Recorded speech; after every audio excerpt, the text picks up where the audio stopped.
이번 시간은 삼포도 시간입니다. 삼포도는 한자어로 된 단어입니다. 산, 포, 도 이렇게 쓰는데 흩어지다라는 뜻의 산, 펴다 벌려놓다라는 뜻의 포, 정도를 나타내는 도라는 글자로 이루어진 단어인데 흩어져 있는 정도라는 의미로 생각하면 되겠습니다. 영어로는 스캐터, 다이어그램 이라고 표현합니다. 즉, 삼포도는 자료의 별량이 흩어져 있는 정도를 하나의 수로 나타낸 값입니다. 어떤 자료의 특성을 알아보기 위해서는 대표값 이외에도 자료의 별량이 흩어져 있는 정도를 살펴봐야 합니다. 두 자료의 평균이 같더라도 별량들이 평균 가까이 모여 있을 수도 있고 평균으로부터 멀리 떨어져 있을 수도 있습니다. 어떤 두 나라 국민들의 평균 소득이 같더라도 양극화의 정도에 따라 전반적인 생활 수준은 다를 수 있습니다. 두 자료를 비교하는데 대표값만으로는 충분하지 않을 수 있기 때문에 삼포도를 함께 살펴봐야 합니다. 삼포도의 종류로 분산과 표준편차가 있습니다. 분산과 표준편차는 기본적으로 편차라는 것에서부터 출발합니다. 편차는 각 별량에서 평균을 뺀 값입니다. 예를 들어 14, 13, 11, 15, 12라는 별량들로 이루어진 자료가 있다면 이 자료의 평균은 13입니다. 각 별량에서 평균을 그대로 빼면 그 편차는 1, 0, 마이너스 2, 2, 마이너스 1이 됩니다. 편차끼리 전부 더하면 항상 0이 됩니다. 별량이 평균보다 크면 그 편차는 양수이고 평균보다 작으면 그 편차는 음수입니다. 편차의 절대값이 클수록 그 별량은 평균에서 멀리 떨어져 있고 편차의 절대값이 작을수록 그 별량은 평균에 가까이 있습니다. 편차는 각 별량이 평균으로부터 얼마나 차이가 나는지 알아보는 값이므로 이것의 평균을 내면 되는데 문제는 편차의 총합은 항상 0이 되므로 편차의 평균도 0이 됩니다. 편차의 평균으로는 삼포도를 알 수 없으므로 각 편차를 제곱하여 평균을 구한 것을 삼포도로 사용합니다. 이것을 분산이라고 합니다. 분산은 편차의 제곱의 평균, 아까의 자료에 적용시켜 본다면 편차의 제곱들은 1, 0, 4, 4, 1이고 더하면은 10, 5개 힘으로 5로 나누면 2가 됩니다. 이것이 곧 분산이라고 할 수 있습니다. 분산은 편차를 제곱하여 평균을 구하다 보니 그 값이 커진다는 단점이 있습니다.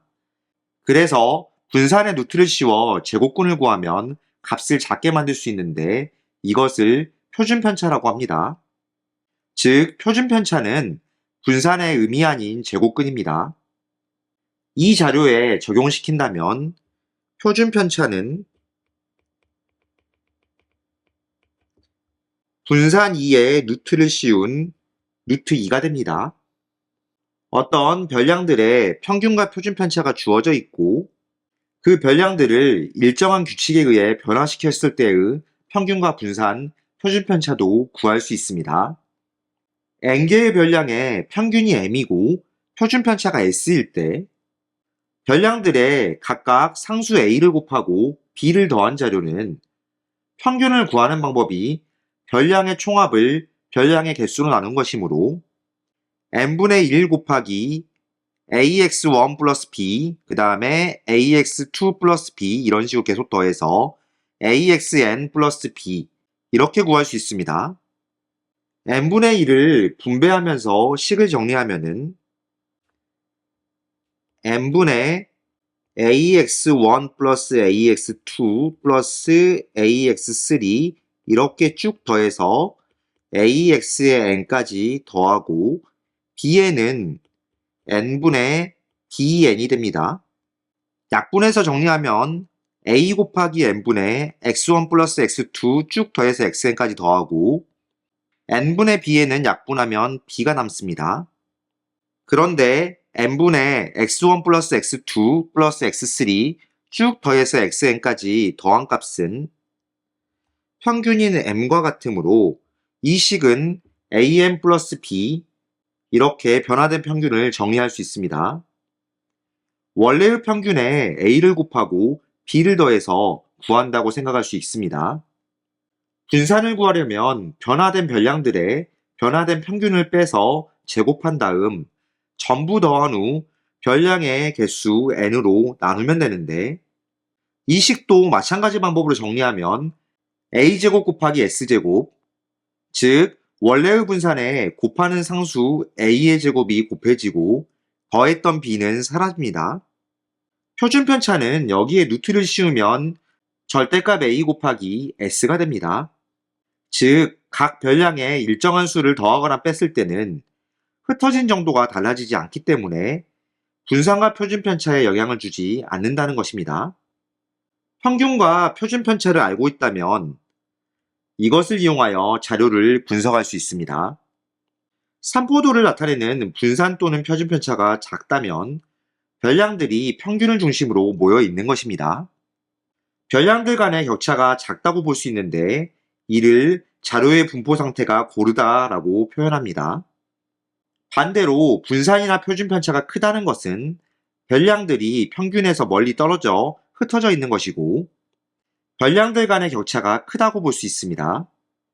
이를 자료의 분포 상태가 고르지 않다고 표현합니다. 자, 그렇다면 예제 문제를 살펴보겠습니다. 7번입니다. 다음 표는 A, B, C, D 4명의 통학 시간의 편차를 나타낸 것이라고 합니다. A의 통학 시간이 30분일 때 학생 4명의 통학 시간의 평균을 구하라고 되어 있습니다.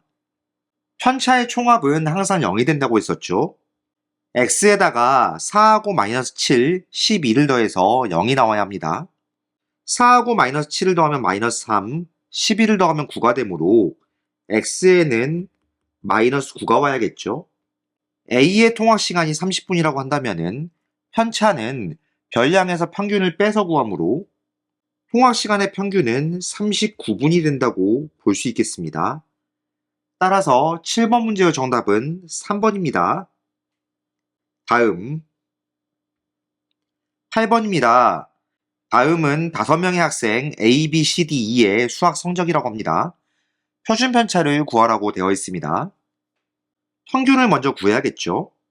그런데 별량들을 살펴봤더니 73, 75, 77, 79, 81 이렇게 간격이 2씩 나와 있습니다. 간격이 일정하다고 한다면은 가운데 있는 값이 평균이 되겠죠. 그래서 이 자료의 평균은 77점이라고 할 수 있겠습니다. 편차를 구해본다면 편차는 별량에서 평균을 빼면 되므로 마이너스 2, 0, 마이너스 4, 2, 4가 되겠습니다. 분산은 편차의 제곱의 평균이 되므로 분산을 구해본다면 별량의 개수 5분의 편차의 제곱 마이너스 2의 제곱은 4, 0의 제곱은 0, 마이너스 4의 제곱은 16, 2의 제곱은 4, 4의 제곱은 16. 이 값을 계산해주면 되겠습니다. 그러면 5분의 4 더하기 16은 20, 또 4 더하기 16, 20을 더하면 40이 되므로 분산의 값은 8이 되겠습니다. 표준편차는 분산의 루트를 씌운 것이므로 그 값은 루트 8이 되고 2 루트 2가 됩니다. 보통 평균과 표준편차에는 단위를 붙여주므로 2 루트 2점이라고 표현하면 되겠습니다. 분산에는 단위를 붙이지 않습니다. 따라서 8번 문제의 정답은 3번입니다. 다음 9번입니다. 다음 보기 중 옳은 것만을 있는 대로 고르라고 되어 있습니다. 보기를 살펴볼까요? 기억, 평균보다 큰 별량의 편차는 음수이다. 편차는 별량에서 평균을 빼서 구하는데 별량이 더 크다고 한다면 그 값은 양수가 나와야겠죠? 기억은 틀렸습니다. 니은 각 별량의 편차의 평균은 0이다. 편차의 총합은 항상 0이 되기 때문에 그 평균도 0이 됩니다. 니은은 맞는 표현입니다. 디귿 별량들이 고르게 분포되어 있을수록 표준 편차는 작아진다. 별량들이 고르게 분포되어 있다는 것은 별량들이 평균 근처에 모여 있다는 뜻입니다. 그 말은 산포도가 작다, 분산과 표준 편차가 작다는 말이 되겠습니다. 그럼 디귿의 표현은 맞다고 볼 수 있겠죠? 문제에서는 옳은 것만을 있는 대로 고르라고 했기 때문에 9번 문제의 정답은 5번입니다. 다음 10번입니다. 4개의 별량 OABC의 평균이 9이고 분산은 7일 때 다음 값을 구하라고 되어 있습니다. 분산을 구하는 식을 한번 써볼까요? 분산은 편차의 제곱의 평균이므로 분산은 4분의 5-9의 제곱 플러스 A-9의 제곱 플러스 B-9의 제곱 플러스 C-9의 제곱은 7과 같다. 이런 식으로 나타낼 수 있겠습니다. 양변에 4를 곱하면 16 플러스 A-9의 제곱 플러스 B-9의 제곱 플러스 C-9의 제곱은 28과 같다. 이런 식을 만들 수 있겠죠? 16을 오른쪽으로 이항시킨다면은 A-9의 제곱 플러스 B-9의 제곱 플러스 C-9의 제곱은 12와 같다는 식을 만들 수 있겠습니다. 따라서 10번 문제의 정답은 2번입니다. 다음 11번입니다. 다음 표는 A, B 두 반의 학생 수, 음악 성적의 평균과 표준 편차를 나타낸 것이라고 합니다. 두 반 전체 학생의 음악 성적의 표준 편차를 구하라고 되어 있습니다. 표준 편차가 나와 있으므로 분산을 구해본다면 A반의 분산은 루트 3의 제곱인 3, B반의 분산은 3의 제곱인 9가 됩니다. 편차의 제곱의 평균이 분산이 되므로 A반 학생들의 편차의 제곱은 학생 수 10에다가 분산 3을 곱한 30이 됩니다. B반 학생들의 편차의 제곱의 총합은 학생 수 20에 분산을 곱한 180이 됩니다. 그렇다면 두 반 학생들의 편차의 제곱의 총합은 210이 된다고 볼 수 있겠죠? 학생 수의 총합은 30이 되므로 이것을 30으로 나누게 된다면 두 반 전체 학생 수의 음악 성적의 분산은 7이 된다고 할 수 있겠습니다. 표준 편차는 분산의 루트를 씌우면 되므로 그 표준 편차는 루트 7이 된다고 볼 수 있겠죠? 따라서 11번 문제의 정답은 4번입니다. 다음 12번입니다. 아래 표는 5회에 걸쳐 실시한 쪽지 시험 중 주영이의 국어, 영어, 수학 점수를 나타낸 것이라고 합니다. 다음 설명 중 옳지 않은 것을 고르라고 되어 있습니다. 우선 각각의 과목의 평균을 구해본다면 국어 점수는 65, 70, 75, 80, 85 이렇게 분포되어 있으므로 그 평균은 75점이 된다고 볼 수 있겠습니다. 영어 점수는 60, 65, 80, 85, 85 이렇게 되어 있는데 이 값은 한번 다 더해볼까요? 85하고 65를 더하면 150, 80하고 60을 더하면 140, 여기다가 85를 더하게 되면 290에 85를 더한 것이므로 375가 됩니다. 375를 5로 나누게 되면 그 값은 7, 5, 그러니까 평균이 75가 된다고 볼 수 있겠죠? 수학 점수의 평균도 구해본다면 75, 75 더하면 150, 70, 80 더하면 150, 여기다 75를 더하면 그 총합이 375가 되고 역시 평균을 구해본다면 수학 점수의 평균도 75점이라고 할 수 있겠죠? 자, 이 상태에서 선택지를 살펴보겠습니다. 1번, 세 과목 점수의 평균은 모두 같다? 맞는 표현이죠. 2번 수학 점수의 산포도가 국어 점수의 산포도보다 작다. 분산 또는 표준 편차를 직접 구해도 되겠지만 수학 점수를 보면 점수들이 75점 근처에 모여 있죠. 국어 점수는 65점, 85점도 있기 때문에 더 멀리 흩어져 있다고 볼 수 있겠습니다. 그래서 수학 점수의 산포도가 국어 점수의 산포도보다 작다는 표현은 맞는 표현이 됩니다. 3번 산포도가 가장 큰 과목은 영어이다. 영어 점수를 보면 최소가 60점이고 최대가 85점입니다. 다른 과목에 비해 최소 점수와 최대 점수의 차이가 더 크다고 볼 수 있겠죠. 영어 점수의 산포도가 가장 크다고 볼 수 있겠습니다. 3번은 맞는 표현입니다. 4번 수학 점수가 평균주의에 가장 밀집되어 있다. 이건 역시 맞는 표현이죠. 5번 표준 편차가 가장 작은 과목은 국어이다. 이 자료에서 표준 편차가 가장 작은 과목은 수학이 되겠습니다. 5번은 틀린 표현입니다. 따라서 12번 문제의 정답은 5번입니다. 다음 13번입니다. 아래 표는 어느 학교 1학년 학생들의 키를 기록한 것이라고 합니다. 다음 설명 중 옳은 것을 고르라고 되어 있습니다. 보기를 살펴보면 A, B, C, D 네 반이 있고 평균 키가 나와 있고 표준 편차가 나와 있습니다. 이 상태에서 선택지를 살펴보겠습니다. 1번 160cm 이상인 학생이 가장 많은 반은 A반이다. 표를 살펴보면 A, B, C, D 네 반 모두 평균이 160cm가 넘습니다. 그런데 160cm 이상인 학생이 많게 되려면은 평균 근처에 최대한 모여 있으면 되기 때문에 표준 편차가 가장 작은 반을 고르면 되겠죠. 여기서는 C반이 표준 편차가 가장 작기 때문에 160 이상인 학생이 가장 많다고 표현할 수 있겠습니다. 1번은 틀린 표현입니다. 2번 키 차이가 가장 많이 나는 반은 B반이다. 키 차이가 가장 많이 나는 반은 표준 편차가 가장 큰 반을 의미하겠죠. 2번이 맞는 표현이 되겠습니다.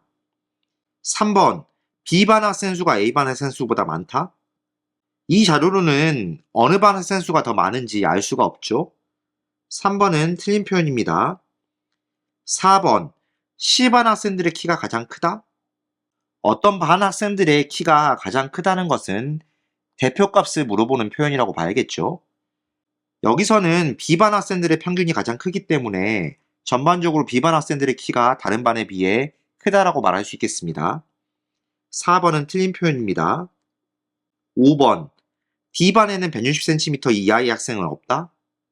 자, 이 자료만 가지고는 D반에 160cm 이하의 학생이 있는지 없는지 알 수가 없습니다.